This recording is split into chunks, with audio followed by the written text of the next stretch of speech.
আসসালামু আলাইকুম। ফেনী থেকে পরশুরাম ফুলগাজী পর্যন্ত গত পর্বে আমরা আপনাদেরকে দেখিয়েছিলাম। ফুলগাজীর এই পর্যন্ত, ফেনী থেকে এই পর্যন্ত আমরা গত পর্বে আপনাদেরকে দেখিয়েছিলাম।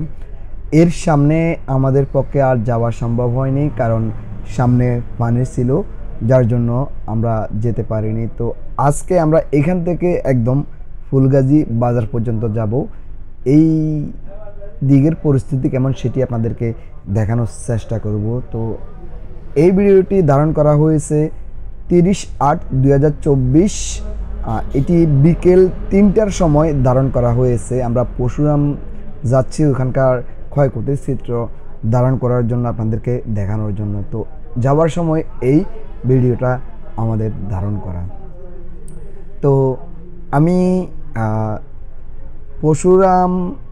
পরশুরামের ওইদিকে ক্ষয়ক্ষতির চিত্র কেমন বা কীরকম দেখাচ্ছে বা কীরকম ক্ষয়ক্ষতি হয়েছে বা পরিস্থিতি এখন কেমন, এই ভিডিওটা আমি আপনাদেরকে আগে দিয়ে দিব। যেহেতু আমি রানিংয়ে আছি, এখন ভিডিও ধারণ করতেছি, তো সেই হিসাবে আপনাদেরকে আমি আগেই জানিয়ে রাখতেছি ওখানকার ক্ষয়ক্ষতি কেমন হয়েছে বা পরিস্থিতি এখন কেমন। যে ভিডিওটা করব ওই ভিডিওটা আমি আগে দিয়ে দেব। যারা এখন এই ভিডিওটা দেখতেছেন সেই ভিডিওটা যতক্ষণে আপনারা দেখতেছেন, তো পরশুরামের ক্ষয়ক্ষতির চিত্রের ভিডিওটা এতক্ষণে আমরা পাবলিশ করে দিয়েছি। তো যেহেতু আমি এখন রানিংয়ে ভিডিও করতেছি, আপনাদেরকে ওই কথাটা আগেই বলে দিলাম। যেহেতু আমি ওই দিকের ভিডিওটা আগে প্রচার করব, সেই হিসাবে আগে বলে দিলাম। তো গত পর্বে আমরা এই পর্যন্ত আসতে পারিনি। এই যে ব্রিজটা দেখেছেন, ফুলগাজীর স্বাগতম যে ব্রিজটা রয়েছে, সেই ব্রিজ পর্যন্ত আমরা আসতে পেরেছি। ওদিকের চিত্র আমরা আপনাদেরকে ড্রোন ভিউর মাধ্যমে দেখিয়েছি এবং সড়কের পরিস্থিতি কেমন সেটি দেখিয়েছি। তো আজকে আলহামদুলিল্লাহ আমরা ফেনী থেকে একদম এই পর্যন্ত যতটুকু দেখতে পেলাম, পানি একদম মোটামুটি নেমে গেছে বললেই চলে। যে পানি একদমই নেমে গেছে আমরা যতটুকু দেখতে পেলাম। সামনে হয়তো বা গেলে আমরা বুঝতে পারবো যে ওই দিকের পরিস্থিতিটা কেমন। তো আলহামদুলিল্লাহ ক্ষয়ক্ষতি হয়েছে কতটুক সেটা আমরা সামনে গেলে জানতে পারবো। তবে টিভি সংবাদ এই পর্যন্ত আমরা যতগুলো সংবাদ দেখলাম, অনেকে বন্যাতে ভেসে গেছেন, অনেকের ঘর বাড়ি ভেসে গেছেন, অনেকে নিখোঁজ হয়ে গেছেন, ক্ষয়ক্ষতি যথেষ্ট পরিমাণ হয়েছে। আমরা অনেকে প্রাণ হারিয়েছেন এমনটাই খবর পেয়েছি। তো আমরা আজকে যতটুকু দেখতে পাচ্ছি যে এই সড়কটা কিন্তু ওই দিন যখন আমি আসছিলাম, 27 তারিখ হবে, 27 তারিখে যখন আমি আসছিলাম, তখন এইদিকে পানির কারণে আমি কিন্তু আসতে পারিনি। ক্ষয়ক্ষতি এদিকে প্রচুর পরিমাণ হয়েছে। আজকে যদি আপনি সড়কের বাইরে জমিনগুলো লক্ষ্য করেন, সড়কে তো পানি নাই, জমিনগুলো তো তেমন একটা পানি একদমই কম বলা যায়। এদিকে পানির অবস্থা দেখা যাচ্ছে। তো অনেকের ঘরদুয়ারে অবস্থা খারাপ, অনেকে বন্যার পানি নেমে যাওয়ার পরে আনন্দে বাড়ি এসে দেখে যে তার বসতভিটায় তার ঘরটা নাই, বসতভিটা থাকলেও ঘরটা নাই। আবার অনেকের এমনটাও আমরা দেখতে পেয়েছি, বসতভিটা মুহুরী নদীর মধ্যে ভেঙে পড়েছে।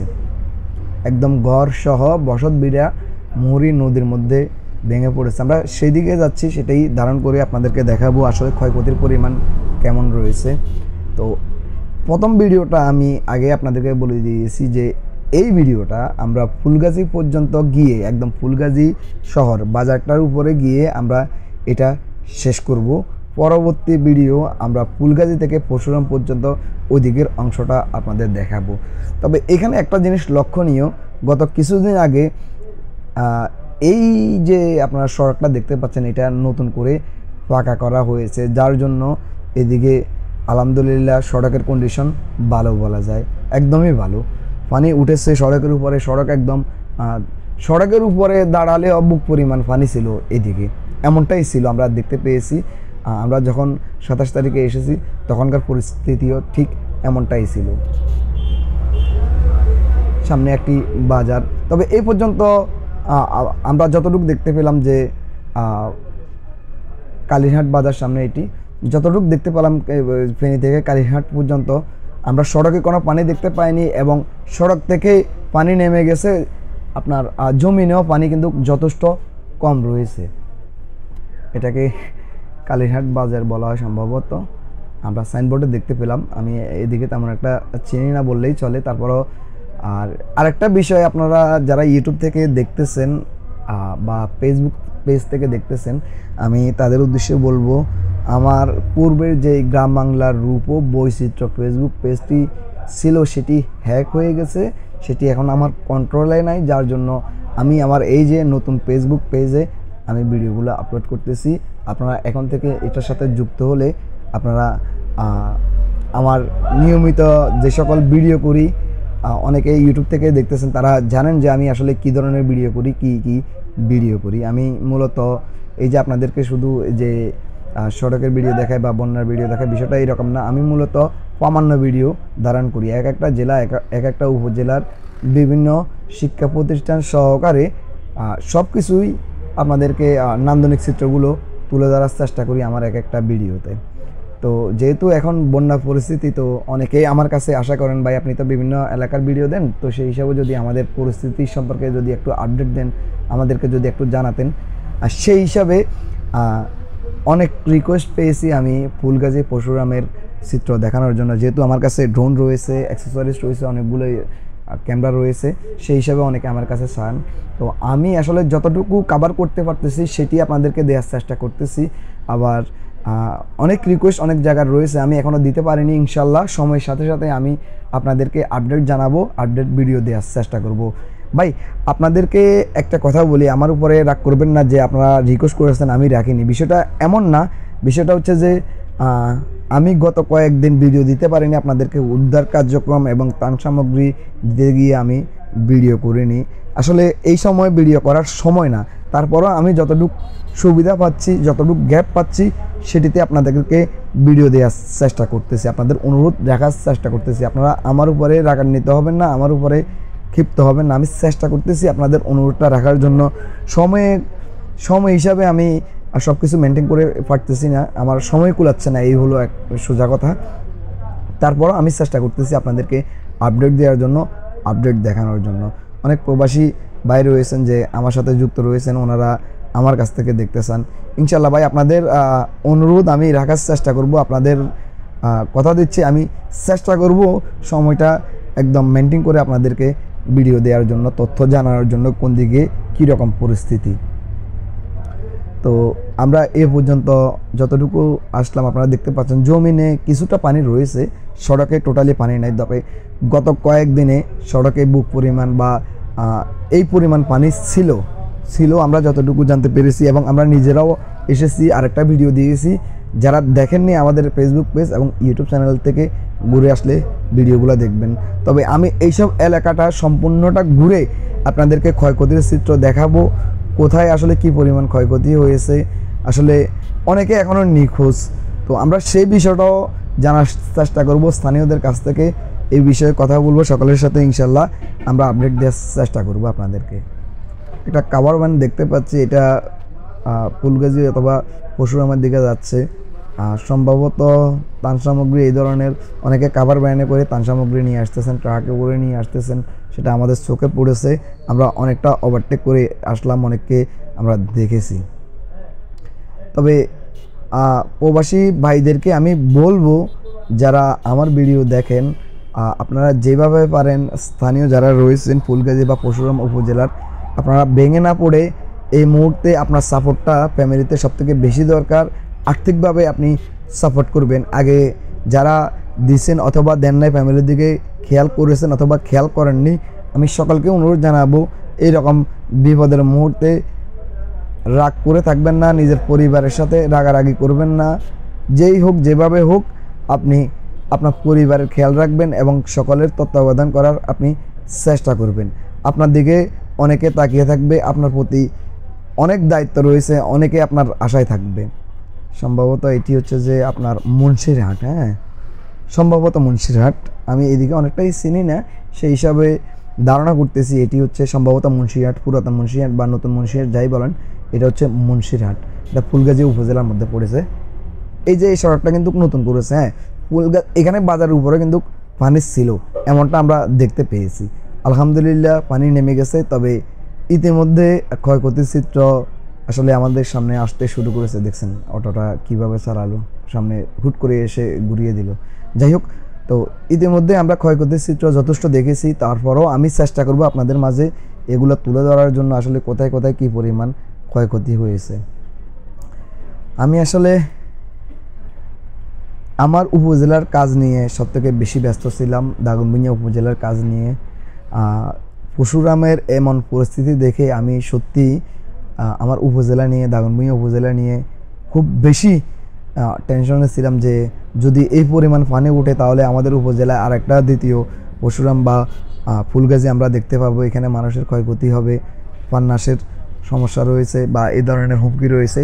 সেই হিসাবে আমি চেষ্টা করেছি ওই দিক থেকে যেই দিন রাতে আমি জানতে পেরেছি যে ভোর রাতের দিকে, অর্থাৎ আমি রাতের 11:30টার দিকে আমি জানতে পেরেছি যে ঢাকা চট্টগ্রাম মহাসড়কটি অতিক্রম করে পানি আমাদের এইদিকে, অর্থাৎ ঢাকা চট্টগ্রাম মহাসড়কের সড়কের আপনার পশ্চিম অংশে পানি প্রবেশ করতে শুরু করছে এবং সেটি খুবই ভয়াবহ অবস্থায় প্রবেশ করতেছে, অনেক বেশি পানি প্রবেশ করতেছে। তখন আমি এটা আমাদের উপজেলা, এই দিকটা দাগনভূঞা উপজেলা, আমি বুঝতে পেরেছি যে আমার উপজেলাটা আক্রান্ত হচ্ছে। ঠিক আমি সাথে সাথে আমার উপজেলায় যারা রয়েছে সকলকে আমি ফোন করে জানিয়েছি এবং পোস্ট দিয়ে আমি ফেসবুকে জানিয়েছি যে আগামী কয়েক ঘন্টার মধ্যে আমাদের দাগনভূঞা উপজেলার রাজাপুর ইউনিয়ন, সিন্দুরপুর ইউনিয়ন, তারপরে জয়লস্কর ইউনিয়ন এবং 3 নং পূর্ব চন্দ্রপুর ইউনিয়ন এলাকাটা বন্যার পানিতে প্লাবিত হবে, সেটা আমি সাথে সাথে জানিয়ে দিয়েছি।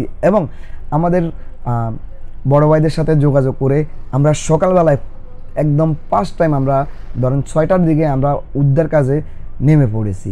আলহামদুলিল্লাহ আমাদের তৎপরতা ছিল অনেক বেশি। আমার এলাকার যদি আমি বলি যে 15-16 বছরের যুবক যারা কিশোর যারা আছে তাদের থেকে শুরু করে আপনার 70 বছরের বৃদ্ধ যারা রয়েছে, যাদের একটু শক্তি রয়েছে, সকলে ঝাঁপিয়ে পড়েছে এই অঞ্চলের মানুষগুলোকে উদ্ধার কাজে সহযোগিতা করেছে, উদ্ধার করার জন্য নেমে পড়েছে।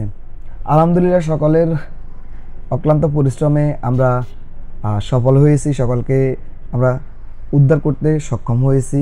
তেমন একটা ক্ষয়ক্ষতি আমার উপজেলায় হয়নি বললেই চলে।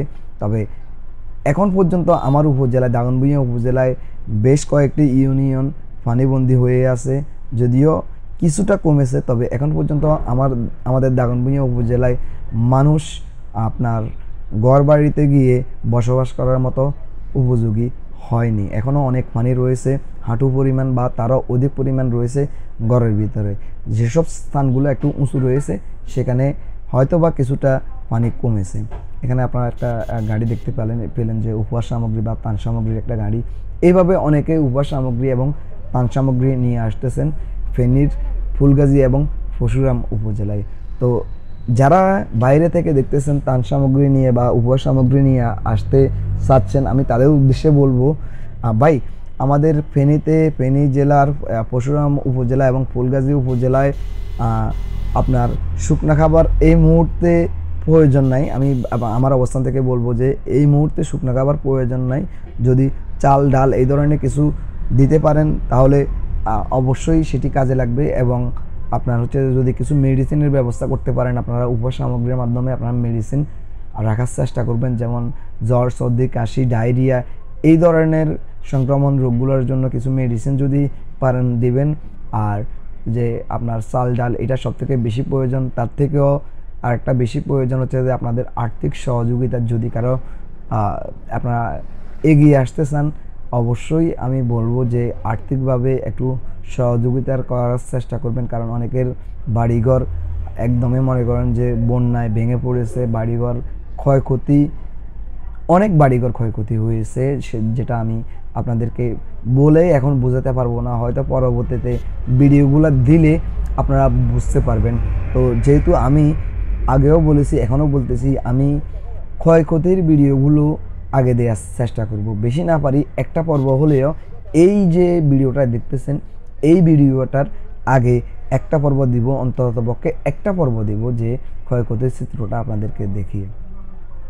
তো আপনাদের কাছে অনুরোধ জানাবো, যারা আমাদের উপহার সামগ্রী বা ত্রাণ সামগ্রী দিতে আসতে চাচ্ছেন বা প্রবাসী ভাইয়েরা যাদের সামর্থ্য আছে তারা এখানে দেখতে পাচ্ছেন যে জমিনগুলো একদম অলরেডি পানি একদম নেমে গেছে, এরকমটাই দেখা যাচ্ছে। যদিও এটি একটু উঁচু স্থান, সেই হিসাবে পানি নেমে গেছে বলা যায়। এদিকেও পানি অনেক বেশি ছিল, পানি নেমে গেছে। তো আমি আপনাদেরকে বলবো, যদি এই এলাকার মানুষগুলোকে, আমাদের ফেনী জেলার বন্যা কবলিত এলাকার মানুষগুলোকে যদি সম্ভব হয় আর্থিকভাবে আপনার অবস্থান থেকে যদি আপনি সহযোগিতা করতে চান, অবশ্যই আর্থিকভাবে কিছু নগদ অর্থ দিয়ে সহযোগিতা করবেন। বিশেষ করে তাদেরকে নগদ অর্থ দিয়ে সহযোগিতা করার চেষ্টা করবেন যাদের বাড়িঘর ভেঙে গেছে, বন্যায় নিয়ে গেছে বা বাড়িঘরে বেশি ক্ষয়ক্ষতি হয়েছে, তাদেরকে নগদ কিছু অর্থ দিয়ে সহযোগিতা করার চেষ্টা করবেন। সহযোগিতা চাচ্ছি আপনাদের কাছে এই মর্মে যে ওনাদের ঘরগুলো আবার নতুন করে মেরামত করতে গেলে আসলে নগদ অর্থের প্রয়োজন পড়বে। তো আপনারা যদি নগদ অর্থ যদি আপনারা প্রদান না করেন, তাহলে আমি আপনাদেরকে এইভাবেও বলতে পারবো যে আপনারা কিছু টিন অথবা যেসব ঘরগুলা ভেঙে পড়েছে কাঠ, হ্যাঁ, বা সিমেন্টের পিলার, এগুলা কিন্তু দরকার হবে, বা বাঁশ কিনতে দরকার হবে। সেই অর্থে নগদ অর্থের কথা আমি আপনাদেরকে আবেদন করতেছি। তো এইটা আপনারা মাথায় রাখবেন। যদি সহযোগিতা করার সৎ ইচ্ছা থাকে, যদি আসলে সহযোগিতা করতে চান, এই মুহূর্তে শুকনা খাবার তেমন একটা এখানে প্রয়োজন নাই। অর্থাৎ ফুলগাজী উপজেলায় বা পরশুরাম উপজেলায় এখন আপনার শুকনো খাবার তেমন একটা প্রয়োজন নাই বললেই চলে। আপনারা যদি চাউল ডাউল কিছু পারেন, এগুলা সহযোগিতা করবেন, এবং যদি সম্ভব হয় আপনাদের অবস্থান থেকে কিছু নগদ অর্থ সহযোগিতা করার চেষ্টা করবেন। আমরা দেখতে দেখতে প্রায় ফুলগাজী বাজারের কাছাকাছি চলে এসেছি। এই হচ্ছে হাতের ডান পাশে একটা পাম্প দেখতে পাচ্ছেন। এটার কার্যক্রম এখনও শুরু হয়েছে কিনা আমি জানি না, যেহেতু পাম্পগুলোতে পানি উঠে গেছে। ফুয়েল পাম্প, তো এইগুলা মনে করেন যে এইখানে কিছু পানি আমরা দেখতে পাচ্ছি জমাট বাঁধা। তো এই যে পাম্প যেগুলো দেখতে পাচ্ছেন, এগুলো হচ্ছে যে মূলত এই এলাকার পাম্প যেটি রয়েছে, এখানে পানি উঠে গেছে। কার্যক্রম সফল হয়েছে কিনা সেটা আমার এখনও সঠিক জানা নাই, তবে অতি শীঘ্রই যদি সফল না হয়, সফল হয়ে যাবে। আর কিছু কিছু এলাকায়, ফুলগাজী উপজেলা এবং পরশুরাম উপজেলার কিছু কিছু এলাকায় ইতিমধ্যে আপনার বিদ্যুৎ লাইন চালু করা হয়েছে, বিদ্যুৎ সংযোগ দেয়া হয়েছে, সকালে বিদ্যুৎ পাচ্ছে। এমনটাই আমরা যখন যোগাযোগ করেছিলাম ফোন করে, তখন এটা আমাদেরকে জানানো হয়েছে যে হ্যাঁ, আমরা কিছু কিছু স্থানে, যেসব স্থানগুলো নিরাপদ রয়েছে, আমরা সেই স্থানে ইতিমধ্যে আমরা বিদ্যুৎ সংযোগ দেওয়া শুরু করেছি, বিদ্যুৎ দিয়ে দিয়েছি। তো আপনারা পরিবার পরিজনের সাথে যোগাযোগ করতে পারবেন, ইনশাআল্লাহ কোনো সমস্যা হবে না। আর টাওয়ারগুলো সচল করে দেওয়া হয়েছে। দেখতে দেখতে আমরা প্রায় ফুলগাজী বাজারের কাছাকাছি চলে এসেছি। তো ফেনী থেকে এই পর্যন্ত ফুলগাজী বাজার পর্যন্ত বা ফুলগাজী শহর পর্যন্ত আমরা তেমন একটা পানি দেখতে পাইনি বললেই চলে। এই যে আপনারা সাইনবোর্ড দেখতে পাচ্ছেন ফুলগাজী বাজার, তার মানে আমরা ফুলগাজী বাজারে এসে পৌঁছালাম। তো ফেনী থেকে এই পর্যন্ত আমরা যতটুকু এসেছি, সড়কের উপরে তেমন একটা আমরা পানি দেখতে পাইনি বললেই চলে। যদিও কিছু কিছু জায়গায় পানি রয়েছে, সেটি কোথাও নামতে পারতেছে না বলেই জলাবদ্ধতার সৃষ্টি হয়েছে। ফুলগাজী পাইলট উচ্চ বিদ্যালয় সম্ভবত এটি। তো যেটা বলছিলাম, এই যে পানিগুলো দেখতে পাচ্ছেন, আসলে এগুলা জমাট বেঁধে আছে, কোথাও নামার জায়গা নাই বলেই সড়কের উপরে পানিটা বন্দি হয়ে আছে। বন্যার পানি এটা নয় যে বন্যার পানির কারণে বাজারের উপরে পানি এখনও জমে আছে, এটা এমনটা না। এটা জলাবদ্ধতা সৃষ্টি হয়েছে, কোথাও নামার সুযোগ নাই বলেই মূলত এখানে পানি বন্দি হয়ে আছে। এই হচ্ছে আমাদের ফুলগাজী বাজার। হ্যাঁ, ফুলগাজী বাজার। তো আমরা ফুলগাজী বাজারের একদম শেষ প্রান্ত পর্যন্ত যাব, এদিকে চিত্রটা আপনাদেরকে দেখাবো। ফুলগাজী বাজারের উপরেও অনেক পানি রয়েছে, অনেক মানুষ ইতিমধ্যে নিখোঁজ, তাদের খোঁজ পাওয়া যায়নি, আবার অনেকের মৃতদেহ পাওয়া গেছে। আসলে এইটা আমাদের জন্য খুবই দুঃখজনক, খুবই হতাশাজনক যে ফুলগাজীর মানুষ একদিন সময় পাওয়ার পরেও তারা নিরাপদ স্থানে পৌঁছাতে পারেনি। এটা সত্যি দুঃখজনক। আর নিরাপদ স্থানে বলতে আমি যদি এভাবে বলি যে ফুলগাজীর মানুষ কোথায় যায় গিয়ে উঠবে, যে ফেনী শহরে পর্যন্ত আপনার বুক পরিমাণ পানি উঠে গেছে। শুধু ফুলগাজী আর পরশুরাম নয়, ফেনী শহর পর্যন্ত একদম পানির নিচে চলে গেছে, এমনটা আমরা দেখতে পেয়েছি। যদিও আমার সেই সময় ভিডিও করা সম্ভব হয়নি, কারণ আমার উপজেলা দাগনভূঞা উপজেলাতেও পানি তখন উঠতে শুরু করেছে। তখন আমি উদ্ধার কাজ এবং ত্রাণ সামগ্রী নিয়ে ব্যস্ত ছিলাম, যার কারণে আপনাদেরকে সেই দিকটা দেখাতে পারিনি। তবে বন্যার পানি নেমে যাওয়ার পরে ক্ষয়ক্ষতি কেমন হয়েছে সেই দিকে চিত্রটা আপনাদেরকে দেখিয়েছে। যারা পুরাতন আমার এই ভিডিওটা দেখতেছেন ইউটিউব চ্যানেল থেকে, তারা অবশ্যই জানেন যে আমার ইউটিউব চ্যানেলে এই ধরনের একটা আমি ভিডিও আপলোড করেছি। সেই ভিডিওতে ফেনী শহরটা আপনাদেরকে একদম দাগনভূঞা থেকে ফেনী পর্যন্ত একটি পর্ব দিয়েছিলাম, এবং আরেকটি পর্ব দিয়েছিলাম ফেনী মহিপাল থেকে আপনার ফেনী দোয়েল চত্বর পর্যন্ত, এবং আরও একটি পর্ব দিয়েছিলাম ফেনী দোয়েল চত্বর থেকে ফেনী হসপিটাল মোড় পর্যন্ত। এদিকে চিত্র সম্পূর্ণটাই আপনাদেরকে দেখিয়েছিলাম। এই হচ্ছে ফুলগাজী বাজারের আপনার মধ্যমের চিত্র। আমরা একদম শেষ পর্যন্ত যাব। আপনারা দেখতে পাচ্ছেন কিছু গর্ত তৈরি হয়েছে বাজারের উপরে। এই অংশটা কিন্তু পূর্বে পাকা করা। তো আমরা দেখতে দেখতে একদম ফুলগাজী বাজারের শেষ অংশে যেই ব্রিজটি রয়েছে সেই ব্রিজের সামনে চলে এসেছি। আজকের ভিডিওটা এই পর্যন্ত, পরবর্তীতে ভিডিও আসতেছে আপনাদের ফুলগাজী বাজারের এখান থেকে একদম পরশুরাম বাজার পর্যন্ত, ওই দিকের অংশটা আপনাদেরকে দেখাবো। এখনকার মতো যাচ্ছি। সকালে ভালো থাকবেন, সুস্থ থাকবেন। আল্লাহ হাফেজ।